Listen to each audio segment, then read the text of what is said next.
Hey guys, my name is Lily and today I want to make a video about one of my last videos about e-bikes, and the topic e-bikes seemed to trigger quite a lot of people. So today I thought I'm going to answer some of the comments on this video because I really think that e-bikes are great. I think they're a good alternative for bugging out in case there's no gas for your motorcycle or for your car. Also, I've never said that you should sell your motorcycle or motocross and get an e-bike. I've never said that. So I've never said you should sell any of your other preps, which would be a mistake in my opinion, because you want to have many options. So if you have the money, get a motocross and an e-bike.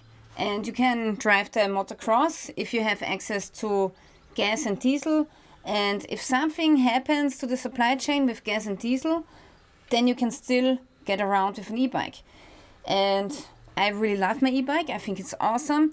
I think it's awesome because you don't even need insurance, because if it stays below 500 watts and 25 kilometers per hour, then you don't need to pay insurance. So I think it's a really awesome vehicle, not only for prepping, but also for driving around in everyday normal life. Okay, so now let's answer some of the questions from the last video. Not a fan of electrifying EV cars and bikes, will lead to people control. So actually I would never buy an electric vehicle, a car, because yes, it's true, it can be controlled, but this small e-bike that I own cannot be controlled. There's no GPS inside, there's no assisted braking system inside, so this e-bike cannot be controlled. Then also people say that you cannot repair an e-bike in the field. That's correct, but I also cannot repair a motocross in the field. So you always have to go home and get the tools ready and everything. And the e-bike is not that complicated. You can get spare parts in advance. So you can get an extra battery or also the controller units and even the display if you want to prepare for broken parts. Yeah, then one guy is saying that the MP is destroying the e-bike. That's true, of course. But still you could buy spare parts and put them in a Faraday cage, and then you can repair the bike after the EMP. Just be careful of the battery. I've heard that some brands' batteries have caught fire. Yeah, that's absolutely true. The lithium-ion battery, which is used inside of the e-bike, is unfortunately not as safe. It's very powerful and ultralight, but unfortunately sometimes they start to burn. And even here in Austria that happens sometimes. So I've read multiple articles on e-bikes, but also on small scooters which started to burn. And one guy had to throw down the scooter from the balcony. So a small percentage of batteries, they come faulty and then they can burn down the house, and that's really dangerous. So this is why I'm only recharging my e-bike here in the garden shed, and this garden shed is far enough away from my house that it won't burn down my house if the battery starts burning in here. Actually, it just happened yesterday here in Austria that an electromoped has started to burn, and it burned down a single family home. Complete burn. And of course, if this happens, it's a personal super-GAU and it won't be easy to financially recover from losing your home. Okay, so here I have one more comment. The guy is saying that it's not environmentally friendly and it's not going to save the climate if you recharge your e-bike from the grid, because the grid also have electricity that comes from gas plants, for example, natural gas plants or coal plants. And only if you recharge it with solar, then it's environmentally friendly. So I have to say yes and no to this. Yes, definitely, if you recharge your e-bike with the grid, which is very convenient, but you're never going to be CO2 neutral. And also the e-bike itself is also not CO2 neutral, because the production of the e-bike always has produced CO2 in the factory, and also when mining the raw materials for the e-bike, you need a truck to bring the raw materials to the factory. So every e-bike and every electric vehicle has produced CO2 in the first place. So for me, an e-bike is not CO2 neutral, and it's also not environmentally friendly. Maybe yes, now I can recharge it with my solar panel, that's true. But also the solar panel and this station here has produced CO2 when they were manufactured. This is not the reason why I have an e-bike. I have an e-bike because I think it's awesome, I think it's great. I don't have to pay insurance. So basically I can drive around for free, and also what I really like about the e-bike is that I can drive in the forest without making a lot of sound. So when I was younger I had a motocross, a small moped, and I was driving in the forest a lot on the forest roads in Austria. And it was awesome, but the small mopeds, they were always really loud. And I never liked it because it was disturbing the wildlife. So now I can go with my e-bike and ride in the forest a little bit more slowly. And now because the e-bike is not making any sound or very little sound, I encounter many more animals, and I think that's awesome. So I really like this e-bike, and of course besides that, this is also my bug-out vehicle. In case the car is not working. So my first vehicle is of course the car, and then we also have some pedal bikes, but if I have this I'm much more faster and I don't have to exert myself. So for me I think it's awesome. It can get me to one of my bug-out locations which are nearby, which are just 20 kilometers away, effortlessly. I can even attach the trailer here and take Amy with me without pedaling once. Okay, so now I want to quickly show you my solar charging station. First of all, the first thing that I've installed is this small solar panel here, and this is sufficient enough so you can run a fridge and freezer for 24 hours. So yeah, this is the solar panel. In this case it's a 375 watt solar panel. And most of the time I haven't connected it into here, but I have connected it to a micro inverter, which is at the inside of the pool shed.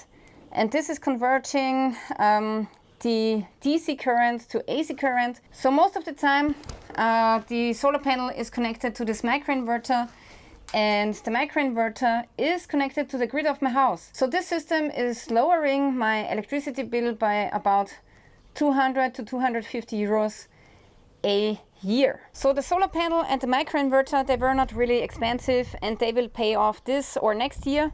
And then I've added a small island solar station, and this is the final product. So finally I'm finished. Now I also have a door which is protecting the system, and right now I have connected the solar cables to the batteries here. So right now we are charging the batteries with 1.1 amps. The batteries are full actually. So now I can switch off the solar panels, disconnect this XT90 connector, and now I've connected the cables to the micro inverter. So I think that's an awesome system, because now my solar panel, the energy from the solar panel is not lost, but now it goes into the grid of my house, and here the batteries are full, so I can do with the system whatever I want.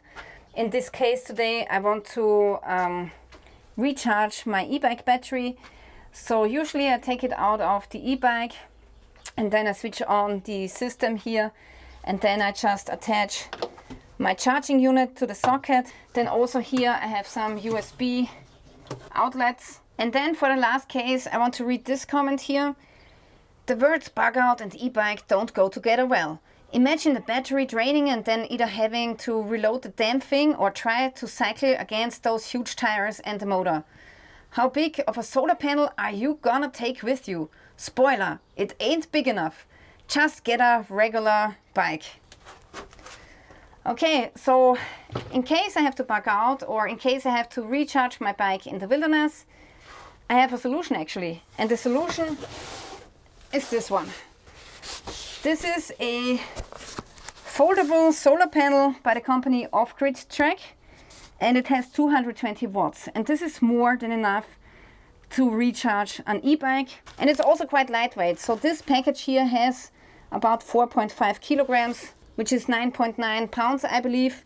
So it's not too heavy, and you can throw it on the bike, or I will throw it inside of the stock trailer here. And this is easy. This is easy, guys. You can just recharge the e-bike with this folding solar blanket. And then what you need is this here. This is a small voltage boosting MPPT solar charge controller. And this is also sold by the company Off-Grid Track.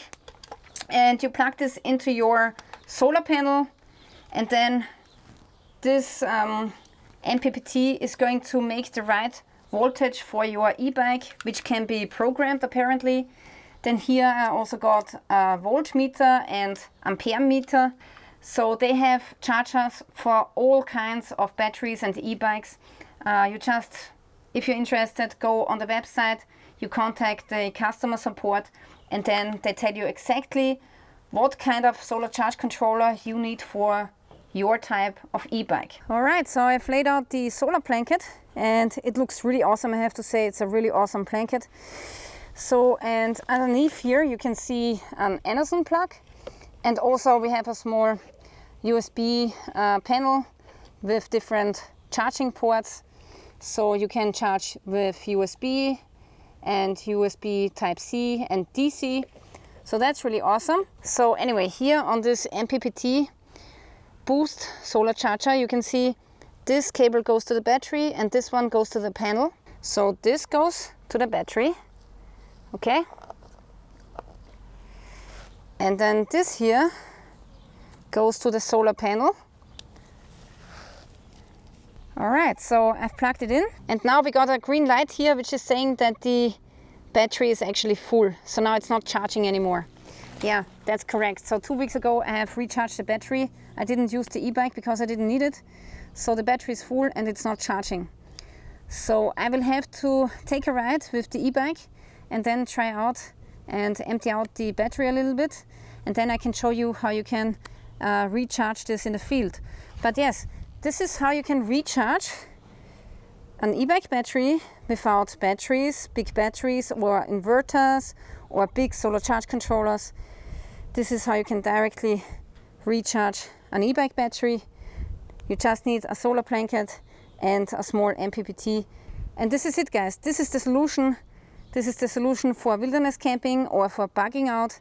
And I think that's awesome.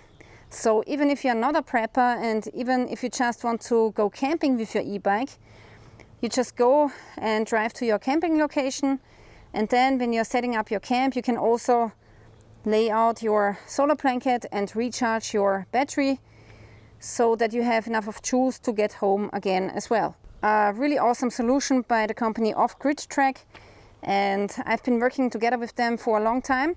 So they have said that they will grant my viewers a 10% discount if you insert SurvivalLilly into the coupon code section. Right, thank you for watching, guys, and stay tuned till next time.